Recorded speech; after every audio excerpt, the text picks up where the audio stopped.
Welcome to another episode of Speaking of Real Estate. My name is Carlos. I'm the Level 4 Realtor, and I have brought back a familiar face to the show. Mr. Ramos, good to see you, What's sir. How up? are What's you? up? The Carlos and Carlos show. I love it. It's got to work. It's got to work. We That's got to right. make that work. All right. Hey, it's April. We have some shifting winds. Things are changing, I think, for both of us. I'm going to start on my Yeah. end. Um, Houses are sitting on the market longer. Prices are beginning to go down.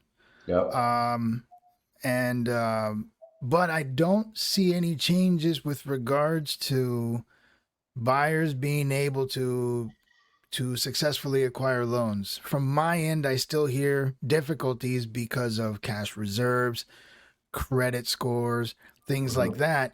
And another thing I do hear a lot more of these days is owner financing options, which are not very welcome, but that's a language now that I'm hearing on a more frequent basis. These are the changes that I am experiencing as a realtor on my end. My Yeah. question to you is, are any of the changes I've described, are you feeling them in your line of work? What is going on in the mortgage world? How are things shifting for you on your end? I think the biggest thing that is the biggest issue right now we have going on in the industry on my side is obviously everybody wants to complain about the interest rates, which I have no control over. So, but the thing is, with inflation, people are spending money daily. But honestly, that's probably the key. Affordability right now is the biggest issue. Is can I afford that monthly payment? Because a lot of people assume what they forget is if when they're renting they don't pay for anything. They're not paying for True. taxes, insurance, HOAs. If the water heater breaks down, if the plumbing breaks down, they Right. just call That's the always covered by landlord. the landlord. Hmm. Yeah, it's all covered by the landlord. Where when you come to buy a house, we're talking, this is on you. So what happens is there's a reason why we ask, do you have reserves for afterwards? There's a reason why I will tell you not to use all the money you have in your bank account because of repairs and all that stuff. And like when I bought my house, I had to come in and do some flooring. I had to pay for the movers to bring my stuff over. I had to do something with the pool, the screens, all that stuff adds up, and that's where a home buyer, especially a first time home buyer, is not fully aware or educated enough to understand that could be a problem. So for the biggest issues we're seeing right now is, yeah, a lot of people don't have the cash reserve set up. They don't have the credit scores to go into the house. They just assuming what they're seeing on TikTok or Instagram or Facebook is legit, which it's not. There is a lot of mortgage fraud on being promoted, but there also are a lot of great loan officers out there given the right educational information. The issue is nobody wants to listen to us. Like they're just too impatient. They Mm. don't want to learn the process of, hey, this is what it takes to buy a house.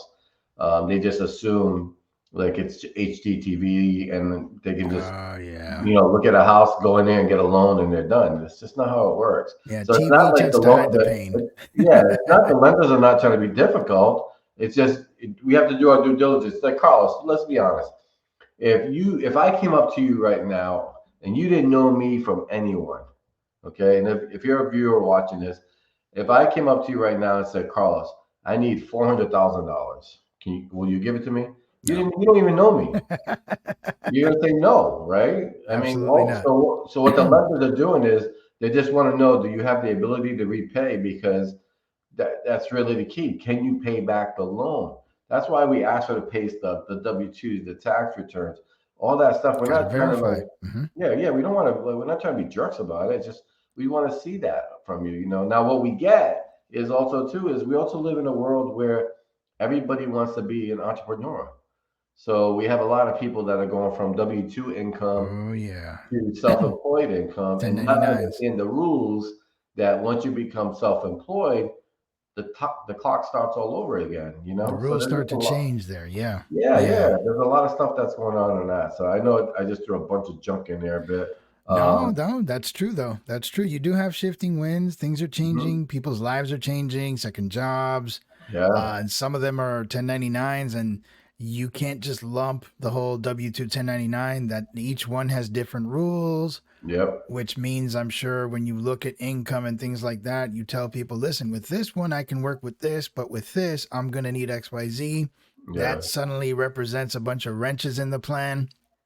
And Well, because they don't know that once they become self-employed, now they're making all this money, but they still got to pay IRS. You know, yes, so now they go from making $100,000 a year, and then they have all the expenses and all that stuff. I mean, they grossed 100,000 and they netted 25. You know, yeah, after all the expenses. So brutal, we have to go brutal. off the net number, and they True. don't understand why do I got to wait 2 years? Because people, they once they become self-employed, that's the first thing. Oh my God, I'm making so much money being self-employed. I should have did this years ago until they go to pay IRS. And then Hmm. they're like, oh yeah, now I know why I'm not, doing this. So So I'm sensing some angst on your end. And you know what? It's working on my end too. Negotiations are harder than ever before.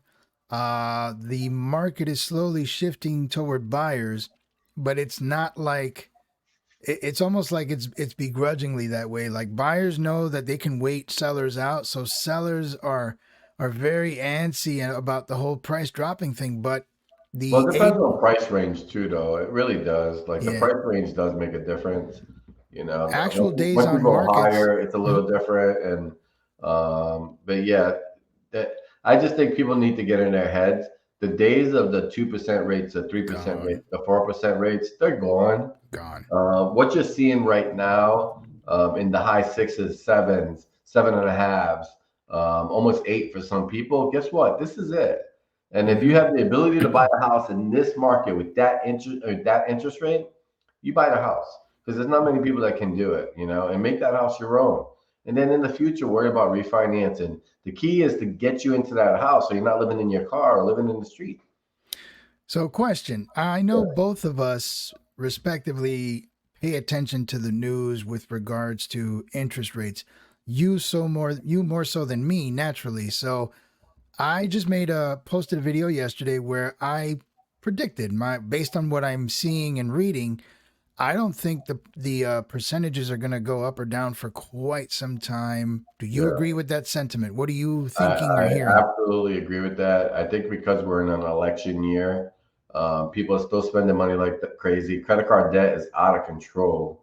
I think we're gonna, like I said, what we're seeing is what we have right now. We're probably not gonna see lower rates, not low rates, lower than what we have right now, probably till the last quarter of 2025. Right. So So the going only into thing helping 2026. Right.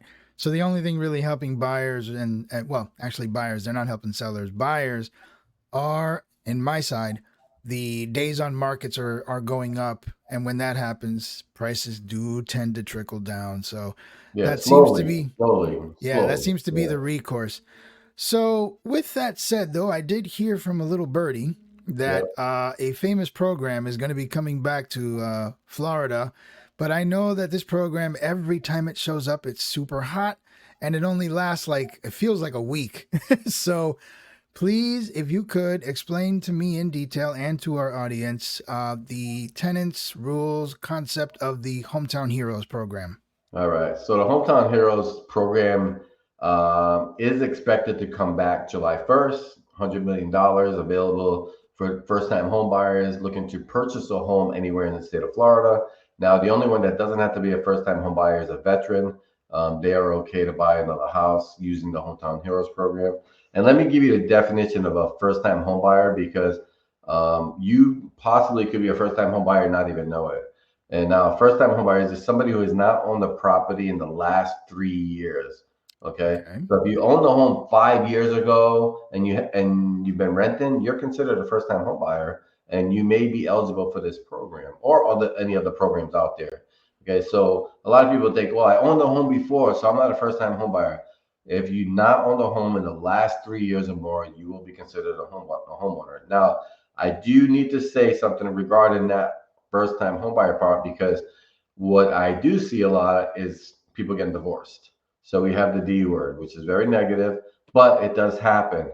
So now we will have one spouse who was on the mortgage and paying the house. Everything was on their credit. And then we have the other spouse who was on title. So now that person on title says, well, I wasn't responsible for the house, so I should be a first time home buyer. That's not the case. If your name Mm, is not put on title, you're considered a homeowner. So that means you're going to be disqualified for any first time home buyer program because technically you're on title, you own the home, you're part of that home. I give you an example. I have a young lady who did not know her parents put her on their title. They did that as a safety measure in case anything happened to them. They right. wanted the daughter to get the house. Well, we found out, well, she found out, really, she only found out when we did the loan because we were going through Hometown Heroes and we said, hey, what is this address? She said, I don't know what you're talking about. I was like, this says you're a homeowner, so you don't qualify. She goes, that can't be right. She called her parents up right away, and the parents said, yes, we didn't tell you that we put you on title, but we have you on title. And they just, they just didn't know. They They weren't meant aware. well. They meant well, and Yeah, they meant they didn't well. foresee this coming. Now she still was able to buy the house because she had money in her 401k and stuff, but still though, that's a big surprise to her. Got it. You said you want to know the basics of it. Is that what? Yeah. So, Okay. like, how does one apply, and how is the money distributed? Is it evenly distributed by application? Break that down for me. Okay. So the money is going to be 5% of the loan amount. Okay. So whatever the sales price is, it's not 5% of the sales price. It's 5% of the loan amount. So if you're buying a house for $300,000 and the loan is 200,000, we're going to give you the state e-housing is going to give you 5% of the loan amount. All Now, right. the loan amount does not have to be paid back monthly, but it will have to be paid back eventually. Okay. So if the person sells the home, refinances, the money will have to be paid back in full. Now, can somebody make the payments throughout the thing? Even though there's no payments, you don't have to make any payments. But if somebody wants to make a payment, like they get a big IRS tax refund, they want to put some money down, they can do that. It's allowed. Okay, so we're also going by FHA, VA, conventional guidelines, loan limits, 700s with conventional, VA, similar to that. But also, we have to go look in the system because sometimes some of these programs, like Hometown Hero, does have a loan limit that you can only go so high. Oh, Uh, really? There's a cap. 640, yeah, 640 is the minimum credit score. So we're talking the middle credit score of who's ever in it. If we have two people, it's the lower middle score of the two. It has to be 640 or higher Got it. for that. There are actually income limits for this program. I don't know if they're going to change it. I'll just go back to about $130,000 in certain areas for the family. So that's important to know. So I think the biggest thing is with this and any other program is like nothing's Mm, for free. right. For most Okay. cases, nothing's for free. If you want the money, it's great. The money's not going to be the same for everybody. I think last year when I did the numbers, the average was like 13 to $15,000 per person, which for a veteran is awesome because they're not going to need any money to buy a house. They They don't literally even. can use Yeah. the program and not have any money out of pocket. Out of Now, the other pocket. thing too is the interest rate for this program is not the same as the normal rates out there. Now, it will depend. Will it be lower or higher than what the normal rates are? That's up in the air. The rates are not available right now, so I couldn't tell you that what it's going to be. That what I can tell you is the same rate for the whole state.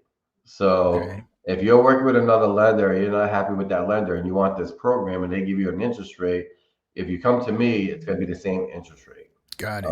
Because it is set by e-housing for the state, so it's the So the interest rate same on that is set. Okay. set. The interest rate set on that, no matter which program with e-housing. All Now, right. manufactured homes are eligible for this product.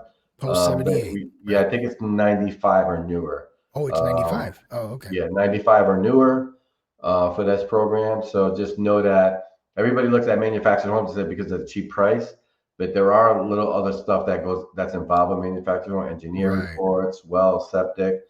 It could be Yeah. a little bit more involved with that. So make Yep. sure when you're speaking with Carlos or any other realtors, you're asking those questions. What else should I expect to pay in advance, maybe, or for this property? So that's pretty much the basics of the Hometown Heroes. At the moment, it's probably going to go back to how it was, which is open to everyone. Now, I will say this, Carlos, and I really don't think it's going to go as fast as it did last year. And I think Really? the reason being is like, oh, it's going to go fast, but I just don't think it's fast as last year. Last year was going 6 weeks. I Yeah, think, it flew. yeah, I just think because the price of houses are a little higher this year than last year, and the payments are going to be a little higher. So it's going to be a select few that can probably afford the down payment assistance and the payment. Okay. So let me make sure I understood something real quick. You Sure. said, I know there's a cap on how low the credit score is. Did you also say there's a cap on how high the price of the home can be? For some of the programs, yes, there is. I don't have Okay. it in front of me right now. All Yeah, right. And the last question, can someone from out of state apply for this or no, right? Like an yeah, out of they state can. If buyer? they're moving here, if they're moving here and they're going to live in Florida, they can. As long as they still haven't owned a property in 3 years, even in their state. Correct. Yeah, yeah. Regardless, Awesome. wherever they live. Yeah. All right. So this is July 1st. Okay. July Well, 1st. Yeah. And right. like I said, I kind of feel that it's going to last a little bit longer, but hey, Okay. Well, let's see what happens. Let's see what yeah, we'll see happens. what happens for sure. But if you don't qualify for this program, know there are other programs, but there are also other guidelines for these programs. So you got to be aware. Like Guild, we have a couple of other programs. We have a community program. We have what we call our FHA Zero program. That's a FHA program. That's a grant that we have available. So if you want more information on that, just let me know. Just know that it's different for everybody, you know. But the most famous one and the best at so far is the Hometown The Heroes. It's hometown heroes. Yeah. really really awesome program. Really awesome. Everybody, like, they love hearing that that program's coming. So Yeah, I'll be doing some more promotions on that one pretty soon. awesome. Awesome. Well, Carlos, as Yeah, always, it is a pleasure to have you stop by. A wealth of information, and it's always a joyous conversation to have with you. Folks, uh, you're in good hands. If you ever need assistance with investments, property, your next real estate move, your first house, please contact me. I will be more than happy to place you in the proper house in the proper location with there you whatever your go. desires are for you and your family here in Tampa Bay. And this gentleman right here will definitely make sure he informs you and helps you select the best program available for you and your wallet. So There either you reach go. out to me, Carlos, or reach out to Carlos, and we will help you out. Our information will be below in the description. Carlos, always good to see you, man. Until next time. Thanks for having me, buddy.